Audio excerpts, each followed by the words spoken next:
Hi there, you are listening to the Guitar Speak podcast. My name's Matt Wakeling and thank you so much for joining me.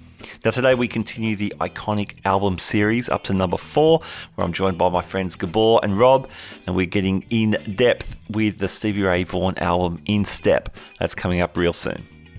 This episode is brought to you by The Pedal Movie, a feature-length film all about effects pedals created by the music gear marketplace Reverb. I am super excited about this film. The Pedal Movie features nearly 100 interviews with people like Steve Vai, Peter Frampton, Jay Mascis, Billy Corgan, and more, including some of our Guitar Speak podcast alumni like Dweezil Zappa, Sarah Lipstate, Johnny Barmer, and Brian Wampler. Reverb's The Pedal Movie is available now on iTunes, Google Play, and Vudu. For more information, visit www.thepedalmovie.com. Today's episode is also brought to you by Fretboard Biology, the comprehensive online guitar course put together by Joe Elliott. Now, Joe is not only a fantastic guitar player, he draws on his years of experience as the ex-head of guitar at the Guitar Institute of Technology and also at the McNally Smith Music College. Here's a few words from Joe about the course. If you're tired of wading through hundreds of random guitar videos and just want to become a better player, Fretboard Biology is your answer. Fretboard Biology is a self-paced, college-level program that'll give you the right instruction, in the right amounts, and in the right order. You'll learn the same information I taught to thousands of other guitar players over 30 years of teaching in top music colleges. If you want to make real progress with your guitar playing, then sign up for a free 7-day trial at fretboardbiology.com. All right, welcome to Iconic Albums. I am joined by Gabor, Josika. Hey, Matt. Hey, Rob. Hey, and Rob Rhodes. Good to be back. Thanks for having me, Matt. Hey, Great to have you guys. Great to have you guys. We're back with 3 more albums. For the people at home, we choose an album each that we think is got some iconic guitar value, and then we talk about it. So tonight's album, we're talking about In Step by Stevie Ray Vaughan. It was released in June 89. It was this is my choice this week, and the reason I chose this, I could have chosen any Stevie Ray Vaughan record, and they all would have been killer. The reason I chose this one, this was probably the first album that came out after I got into Stevie Ray Vaughan, and at least after I knew who he was. I was getting guitar lessons in early 89. I just finished school. I'd started working. I could afford to get some more guitar lessons. And my guitar teacher was showing me this Stevie Ray Vaughan stuff. So that's when it all launched. So that's why I chose this album. Now, when I say because I knew it was Stevie Ray Vaughan, I had a couple of introductions that I didn't know who he was, but I knew I was digging his playing. So to explain, David Bowie's Modern Love album comes out in the early 80s, and huge hits like Let's Dance and China Girl and Modern Love, and there's this great blues guitar on it, and of course it's Stevie Ray Vaughan playing some solos on that record, enlisted by Nile Rodgers, the producer, who would go on to do some stuff with Ray Vaughan at the end of his career. So yeah, the Let's Dance and China Girl solos I always loved. And I thought, wow, is David Bowie playing these solos? Because he plays, I think it's the Let's Dance video clip that was filmed in Australia. Yeah. Bowie's playing a Strat, wearing a pair of white gloves. Yeah, the gloves, I always love that. So that's the first time I heard him. Second time for me was, again, Wide World of Sports that we spoke about, especially Rob, about the Joe Satriani stuff. So Scuttlebutt. I missed out. I was in Europe when all you guys were watching all this cool music on Wild World of Sports. That's true. That's right. What was the sports show from your homeland, Gabor? Was there a crazy sports show on Saturday afternoons? Not really, no. I watched a lot of Formula One. That was sort of one of the things that seemed to always be on weekends in Europe when I was little. And there wasn't really a crazy sports show with cool music in that. We weren't that cool. We had that. How was that Still the One? Remember that song? That was the closer. Oh yeah. And always had that pole, the Volta that always like just hit the pommel horse like fair in the chest. It was perfect. Just so great. Every week. So great. It was good every week. Yeah, look it up. It's great. I'm sure there's some stuff on YouTube. I've got to check it out. So yeah, that was my introduction to Stevie Ray Vaughan, and then later found out who he was. How about you guys? What was the Stevie Ray Vaughan entry point? I think for me, again, it was when I first started playing and I was in high school, you just couldn't not. It's like with Satriani, you couldn't not have someone tell you should learn some Stevie Ray. Yeah. And I think it was Pride and Joy was probably the first one I would have ever heard, and I sort of tried to learn how to play. Yeah. Yeah, awesome. How about you, Rob? I think I had to go back to that Guitar Legends thing on MTV again, because I think that's the first time I saw Stevie Ray Vaughan. They played a clip. It's escaping me what clip that was, but yeah, it was kind of like, oh, who's this guy? You know, it's so cool. He's doing the behind the back, you know, with the Strat, and he do it like behind playing that way, and he's doing all the Hendrix stuff, and just amazing. But then, you know, when I started playing guitar, it was everywhere. It was in guitar magazines, and I'm similar. I think that I actually discovered the Vaughan Brothers album first.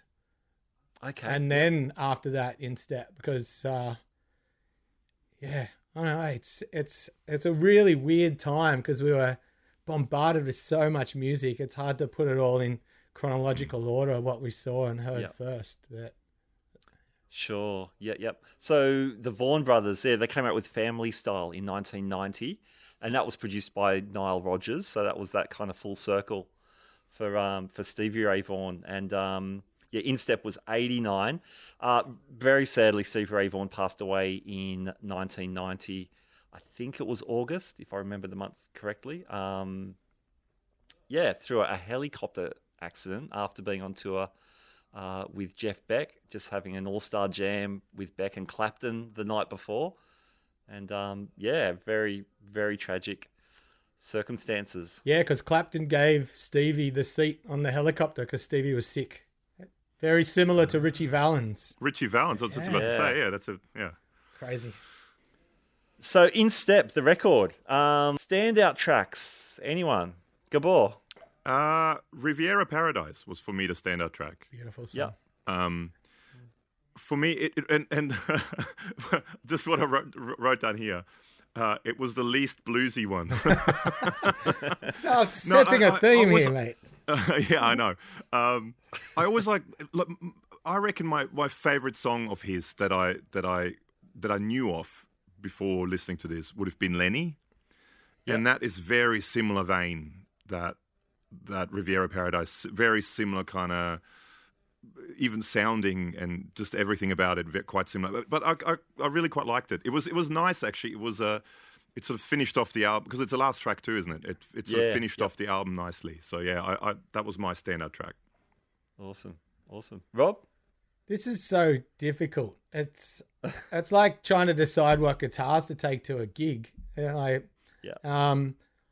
Look, I love Scratch and Sniff, primarily for that wah solo and the tension in that solo that he keeps over that 5 chord before it comes back into the last verse. That's killer. Tightrope, that intro is just beautiful. And the solos, like shotgun, you know, it's like a gun going off every time he hits a couple of those notes. Yeah. And then I can't go past the solo in Leave My Little Girl Alone too. I think like how there's just so much emotion and feel in that you can feel it. It just comes through the speaker. I was listening to it pretty loud the last couple of days, and it's like he's in the room, like shaking the roof in this little room that I'm in here. And it's that record. Yeah, brings back great memories. Yeah, awesome. How about yourself, man? Yeah.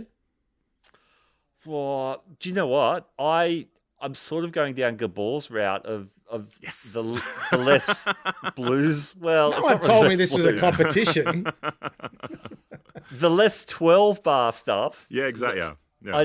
Catches my ear. I guess because there's so much 12-bar stuff on all these records, rightly so, and he kills it. He kills it, all of it. So I guess just getting out of that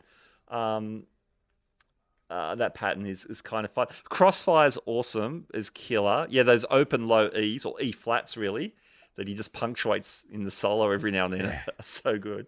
And the horns in that sound awesome. The horns and the keys in that, I really dig that. Yeah, for sure, man. Riviera Paradise is beautiful. Yeah.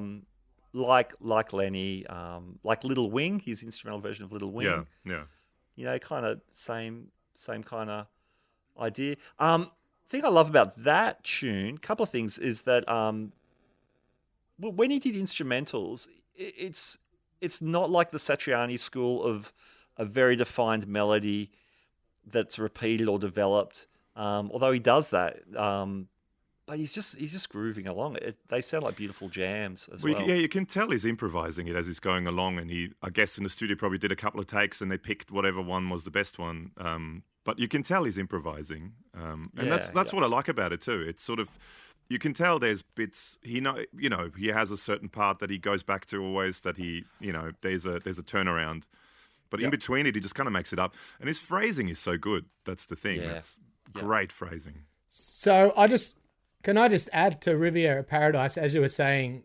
improvised. I have these massive coffee table books. Ottoman books, I believe they're called. Yeah, Ottoman books, yeah. Stevie Ray Vaughan, Day by Day, Night After Night. And this is the second issue, his final years. But it has the studio dates running for the in-step record. So Riviera Paradise seems they only worked on it for one day. Okay. February 27th, they tracked Riviera Paradise, along with The House is Rockin'. So they were the two songs tracked on that day. There's no other mention of Riviera Paradise, so I don't know how many takes he would have done over how many hours, but maybe it was just a one-take wonder thing. For one day, it was tracked on that one day. That's the only solo on the... it's the only song on the album where Stevie Ray Vaughan is the sole songwriter as well. So I think he's just come in with this chord progression. Yeah. And they've run it. Hey, cool story about that tune is that they were recording the tape, of course, back in the day. Yeah. And the jam was quite a long jam. It's quite a long tune. They had the lights turned down low.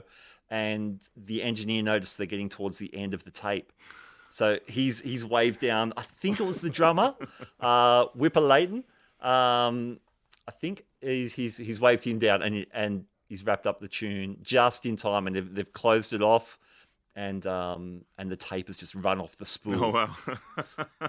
Imagine doing the perfect take. Yeah. And then it's just crap, that's kind of fade out. Oh man, that would suck. Or a cheesy fade out after all that long jam, and so. That's cool. Think about the phrasing that you mentioned, Gabor, is so true, because he's not getting super jazzy over those chord changes. No. But just that beautiful phrasing works with that bluesy melodic material. Just works so well over it. I guess like the David Bowie stuff, he's not playing over blues changes on that stuff either. No. But it's super strong, confident phrasing just wins every single time. Yeah. The other standout for me on this record was Wall of Denial, the 12/8 shuffle. Actually, that's the other one I'd written down. I love that little riff with that. Is it like a chorusy effect, or is it like what is it, that effect that he's got on it? Yeah, I was wondering myself. I was digging around to try and find out. He's because he used Leslie's a lot, but I don't know if it didn't quite sound like a Leslie, or I don't know. It's a cool effect, and it's a cool riff. I really dig that riff. Yeah, the dunga da dunga. Yeah. I believe it was a Fender vibratone. Okay, all right. Yeah, so on his amp rig, there's that famous photo of all the amps from their in-step sessions, and in that book it said that all his Leslie and chorusy sounds came from the Fender vibratone. Okay. There you go. Yeah, it's a cool tone, man. It's awesome. Yeah, it sounded really cool. I read something. I don't know if this is true. I read some article suggesting in the studio he used to like to use the Roland Dimension D, the rack mount, and that he discovered that on the David Bowie sessions, and he still pulled it out every now and then. Yeah, I read something similar. Yeah. Yeah, Okay. I think "Couldn't Stand the Weather" was one track. It's kind of mushy. It's not a Leslie, but is it that chorus sort of thing? Because they're kind of their own kind of thing. They're not quite a chorus. They're not. No. It's just this kind of weird spatial thing. They're actually, I've never played a real one, but the Boss pedal and a lot of the plugins, they're great. They just make everything sort of.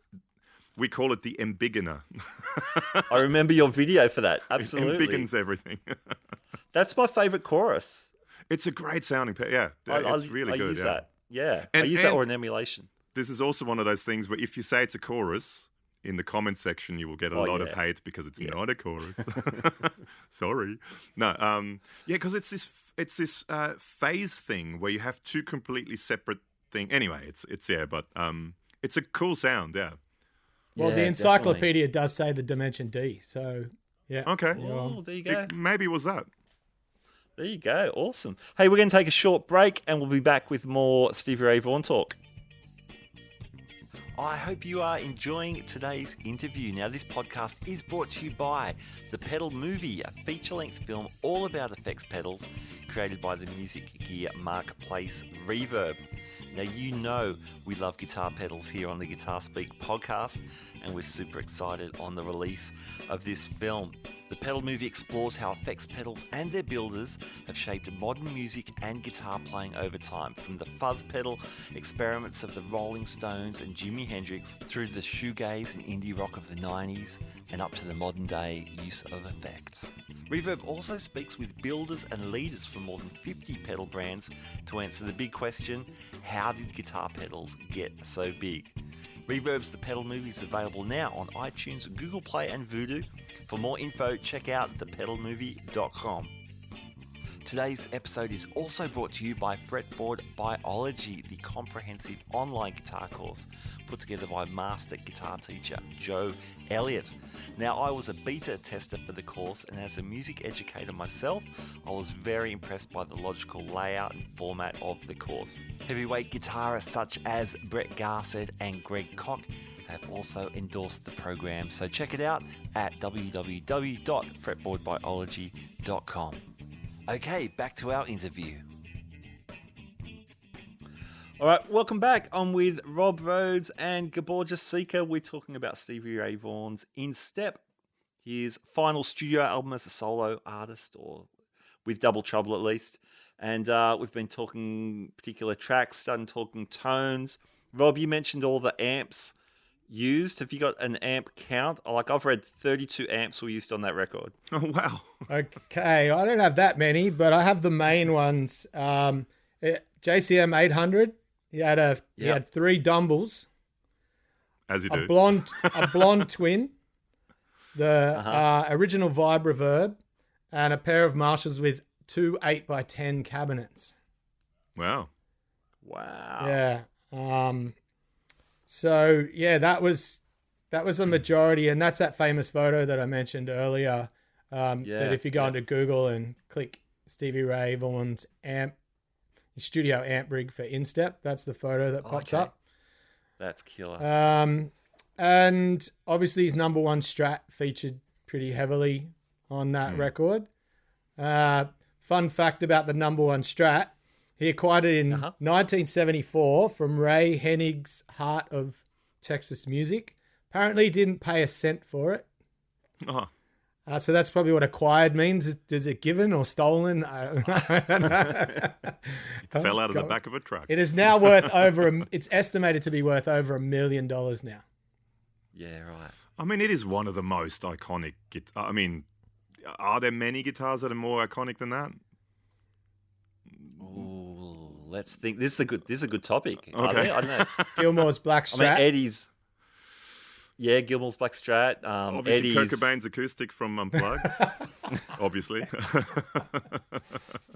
Oh my God.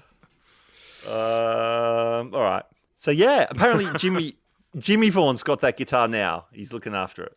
Okay. Have we all heard the story about that guitar? So Which one? In 1990, the neck was broken after someone tied the stage curtain to a huge stage baffle. And it came crashing down right on the guitar. Just missing Stevie. He just left the stage at the time. So there's whole folklore of him, having near misses a couple of times before he, finally lost his life in a helicopter crash. He thought he had a dream and saw his own death. So there's a few stories going around about that. But this thing was 30 foot tall by 6 foot wide and weighed a ton. Wow. It came crashing down on the guitar and just completely shattered the neck. There's photos that you can find on Google. I'm not giving Google ad space here, but it's the place to find stuff. What is that? The Google ad song? Anyway. So yeah, it was a near miss for Stevie. And yeah, the guitar was the neck was rebuilt or a new neck was put on it. No. So the original was what I read was a 62 neck. Well, until it was broken. The 62 neck and a 63 body. The fingerboard radius, I read this recently, I found it interesting, it was originally a 7 1/4 inch scale, like all vintage Strats. Yeah. By the time it had like multiple refrets, it was down to like a 10 inch. Okay. So it flattened out quite a lot. Wow. Well, and he had quite a heavy touch, and 13 gauge strings too, didn't he? Like he played really heavy gauge strings. Big strings, yeah. Absolutely. Interesting about all those amps too, because he was really getting into multi-amp rigs at the end there, like you were saying, Rob. But you know what? I think he just had such a force of personality in his playing. It didn't matter what amp he was plugged into. You never thought, oh, that's the Dumble. Oh, yeah, that's his Super Reverbs or all those Marshalls and all that kind of thing. I think that's what they all have in common, isn't it? Like Eddie had Fenders and Music Mans and Marshalls, and it was just about volume and about getting that tone right. And Hendrix did the same. There was Sun and Fenders and Marshalls and Voxes, but it still came out sounding the same, which is, one of those things we all say it's in the fingers. Have you guys heard that interview with Mike Soldano about he made an amp for Stevie Ray Vaughan and he loved it, and it was there for him to be picked up. He was going to come and pick it up, but then he died and it never was picked up. That amp that was made for. He's really actually, that interview. He seems like a really nice guy, Mike Soldano, and like a really long story. It's again. Use our favorite search engine provider to find an interview out there. Bing. But interesting story that he was gonna, and I think it was also one of the reasons why the snakeskin thing happened on Soldano's. Okay. Wow. I think that was one of the Stevie Ray things, and it never got picked up, and I think he had it, whatever the last NAMM was before lockdown, 2020, I guess January 2020, the NAMM show. He had it at the NAMM show. That was one of the amps he had on display, which was the Stevie Ray amp that was custom built for him, and he never picked it up because he died before it was picked up. Wow. There you go. Right. Hey, interesting early 90s then, because Clapton was playing Soldano's then. And Eddie before, I can't remember when the Peavy deal happened, the 5150, but before that, Eddie was playing Soldano's as well. Well, he was the man for a while, Mike Soldano. I mean, everyone used his amps. He got the most gain out of those amps more than anyone else. Absolutely. Now, it'd be criminal if we didn't discuss TS's, right? We're talking Stevie Ray Vaughan and the Tube Screamer. Like, it wouldn't be what it is without him. Can we agree on that? Yes. I've never been a fan of Tube Screamers, but funny enough, I'm using one now. And I have been for a little while, but the Tube Screamer Mini. But Stevie regularly upgraded as new versions came out. So from the TS-808 to the TS-9 to the TS-10 Classic. But his favorite chip was the RC4558 chip, which is, the famous chip.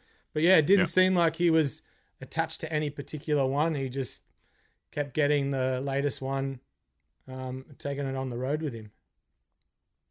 Which is at odds with every forum in the world. Oh, of course. Argue over these things. No, but I mean, from what I can gather, he was quite rough with his gear too. He wasn't one of those guys who was really precious about his gear. So I think he went through a lot because he just jumped on it and stomped on it. Because I think just from the way when you watch him play, he was very heavy-handed with everything, and I guess he was heavy-footed as well. Yeah, absolutely. So everything got quite a workout. So I guess things just break. I mean, yeah, and especially the Ibanez stuff, the old 808s, the switch wasn't very good.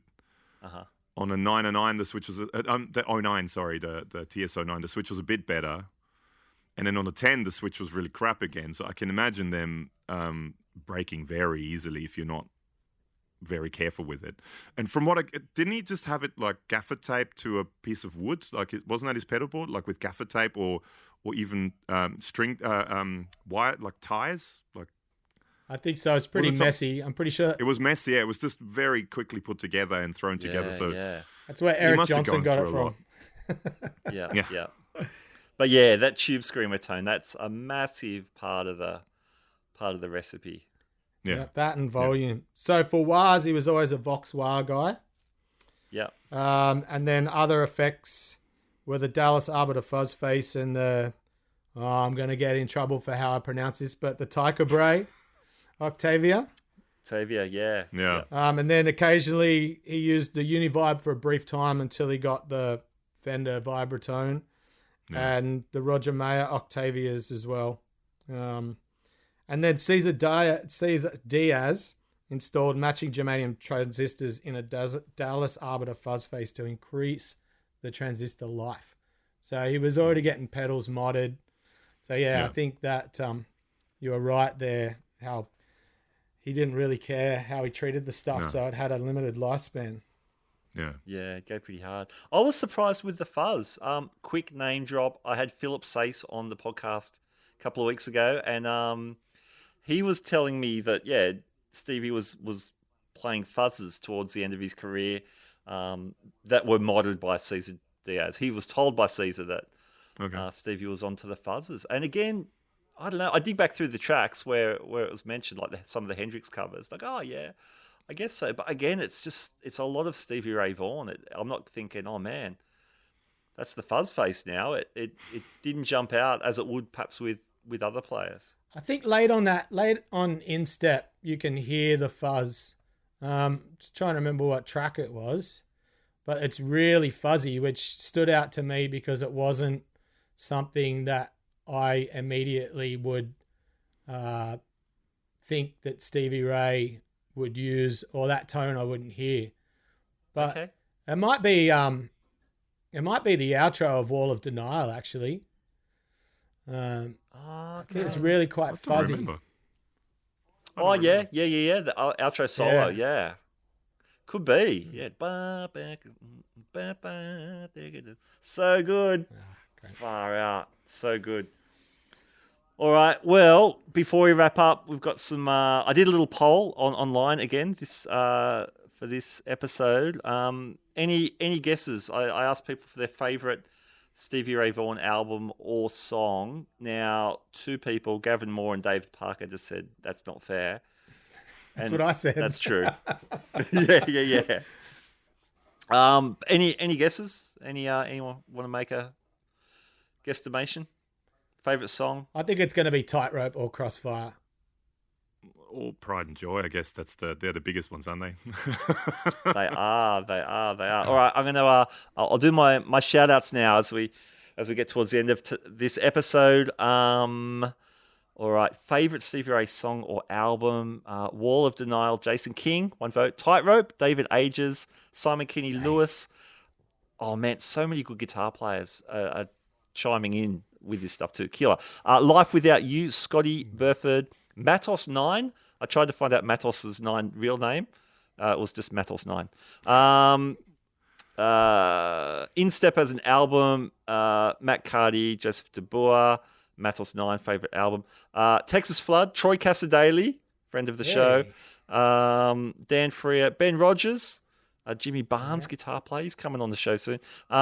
Texas Flood, that was 3. House is Rockin', Warren Scott. Sky is Crying, Luke McMartin, and Pat Keegan, who built this guitar behind me. You can't see that on the podcast. Sorry, everyone. Cool looking. Use your imagination. It's a guitar. Crossfire, Jamie Mercer, Greg Evans. I'm hoping it's perfect match. Greg Evans, please let me know if that's you. Riviera Paradise, one with Joseph Tabua.